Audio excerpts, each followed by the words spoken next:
അഭിപ്രായ വ്യത്യാസങ്ങൾ ചർച്ചയിലൂടെ പരിഹരിച്ച കൊണ്ടോട്ടി നേർച്ച 14 വർഷത്തിനു ശേഷം തിരിച്ചെത്തുന്നു. ഏപ്രിൽ 9-ന് നേർച്ചയ്ക്കുള്ള കൊടിയേറ്റം നടക്കും. ചരിത്രപ്രസിദ്ധമായ കൊണ്ടോട്ടി തക്കിയാവ് സ്ഥാനീയ തെരഞ്ഞെടുപ്പുമായും കൊണ്ടോട്ടി നേർച്ച നടത്തിപ്പുമായും ബന്ധപ്പെട്ട നീണ്ട 14 വർഷമായി തങ്ങൾ കുടുംബത്തിൽ നിലനിൽക്കുന്ന അഭിപ്രായ വ്യത്യാസങ്ങൾ മധ്യസ്ഥ ചർച്ചയിലൂടെ പരിഹരിച്ചതായി ഭാരവാഹികൾ വാർത്താസമ്മേളനത്തിൽ അറിയിച്ചു. കൊണ്ടോട്ടി നേർച്ചയുടെ നടത്തിപ്പുമായി സംഘാടനവുമായി ബന്ധപ്പെട്ടുകൊണ്ടുള്ള കുറേ കാലം വിടവുണ്ടായതുകൊണ്ട് തന്നെ ഇതിൻ്റെ ഒരുപാട് കാര്യങ്ങൾ ചെയ്യാറുണ്ട്. ഏതായാലും ഞാൻ നേരത്തെ പറഞ്ഞതുപോലെ സാധാരണഗതിയിൽ വഖഫ് ഒക്കെ ഉണ്ടാകുന്ന പ്രശ്നങ്ങൾ പ്രത്യേകിച്ച് സീരിയസൊക്കെ ഉണ്ടെങ്കിൽ പതിറ്റാണ്ടോ നീണ്ടു പരിഹരിക്കാൻ കിടക്കലാണ്. ഏതായാലും കൊണ്ടോട്ടിയിലെ ഈ ഒരു പ്രശ്നം 14 കൊല്ലം പിന്നിട്ടാണെങ്കിൽ പൂർണ്ണമായും അവസാനിച്ചിരിക്കുകയാണ്. ഈ രീതിയിൽ നമ്മുടെ കുടുംബത്തിലൊക്കെ വളരെ സ്നേഹവും ഐക്യവും പൂർവാധികം ശക്തിയായി വന്നിട്ടുണ്ട്. അത് ഭാവിയിൽ നമ്മുടെ കൊണ്ടോട്ടിയിലെ സാംസ്കാരിക ആത്മീയ മേഖലയിൽ വലിയ ഉണർവും മുന്നേറ്റവും ഉണ്ടാകും. അപ്പോൾ വലിയൊരു കാര്യം അറിയിക്കലാണ് ഈ പത്രസമ്മേളനത്തിൽ പ്രധാനമായിട്ടുള്ള ഉദ്ദേശം.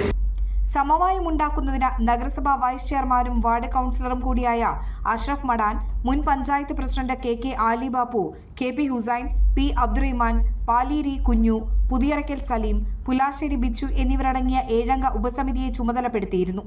ഈ ഉപസമിതി ഇരുവിഭാഗങ്ങളുമായി നടത്തിയ ചർച്ചകളുടെ അടിസ്ഥാനത്തിലെടുത്ത സമവായ തീരുമാനങ്ങൾ ഇരുവിഭാഗവും അംഗീകരിച്ചതായി അവർ അറിയിച്ചു.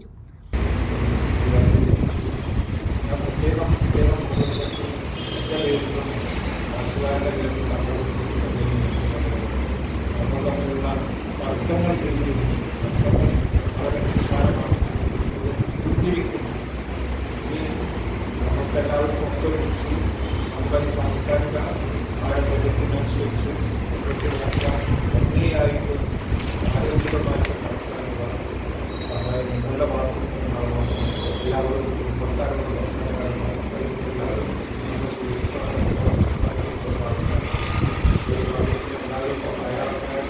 എല്ലാവരും അയാളുടെ റെസ്പെക്ട് ചെയ്തിട്ടുണ്ട്. കാരണം അശ്ലീൽ സുരേഷ്